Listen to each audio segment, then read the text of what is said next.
இந்த ரீசெண்ட் டேஸில் இந்த வைரல் க்ரீமி லேஸ்ன்னு சொல்லிட்டு ஒரு ரெசிபி அது ரொம்பவே ட்ரெண்டிங்கில் இருக்குது. அதுதான் வந்து இன்றைக்கி செஞ்சு பார்க்க போகிறேன். 2 டேஸாக யோசிச்சிட்டே இருந்தேன் எப்படா செய்யலாம்னு சொல்லிட்டு அதுக்குண்டான டைம் கிடைக்கல.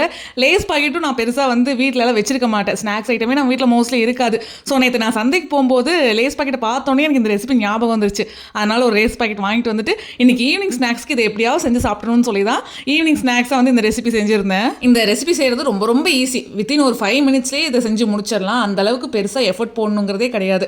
இது ஒரு எஃபர்ட்லெஸ் ரெசிபி தான். இதுக்கு ஃபஸ்ட்டு இந்த மாதிரி ஒரு சின்ன கடாயில் 2 பீஸ் வந்து பட்டர் ஆட் பண்ணிக்கோங்க. பட்டர் நல்லா ஹீட் ஆனதுக்கப்புறம் நம்ம சாப் பண்ணி வச்சிருக்கிற கார்லிக், அதுக்கப்புறம் 1 table spoon oregano, 1 table spoon chilli flakes இதெல்லாமே போட்டு நல்லா மீடியம் ஃப்ளேமில் வச்சு ஃப்ரை பண்ணிட்டு ஒரு 5 நிமிஷம் வந்து ஆற வச்சிருக்கோம். அதுக்கப்புறம் இந்த மாதிரி ஒரு சின்ன பவுலில் 4 டேபிள் ஸ்பூன் அளவுக்கு ஃப்ரெஷ் க்ரீம், அதுக்கப்புறம் நம்ம பட்டர் எல்லாம் போட்டு மெல்ட் பண்ணி வச்சிருக்கோம்ல அந்த பேஸ்ட் இதெல்லாமே போட்டு நல்லா கலந்துட்டு இது கூடவே பெரிய பெரிய மசாலா ஆட் பண்ணிக்கிறேன். அது இல்லைனாலும் நீங்கள் ஸ்கிப் பண்ணிடலாம். எங்கிட்ட இருந்தங்காட்டி அதை வந்து ஆட் பண்ணிக்கிட்டேன். இதுக்கப்புறம் நம்ம வாங்கிட்டு வந்த லேஸையும் ஆட் பண்ணி நல்லா கலந்து விட்டுட்டா போதும். சூப்பரான ஒரு ஸ்நாக்ஸ் ஐட்டம் வந்து ரெடி ஆயிரும். என்ன கேட்டிங்கன்னா இந்த ரெசிபி ஒரு டைம் செஞ்சு ட்ரை பண்ணலாம். ஆசைக்காக நம்ம ட்ரை பண்ணி பார்க்கலாம். அவ்வளோதான். 2-3 பீஸ் சாப்பிட்டதுக்கப்புறம் எனக்கே திகட்டிருச்சு.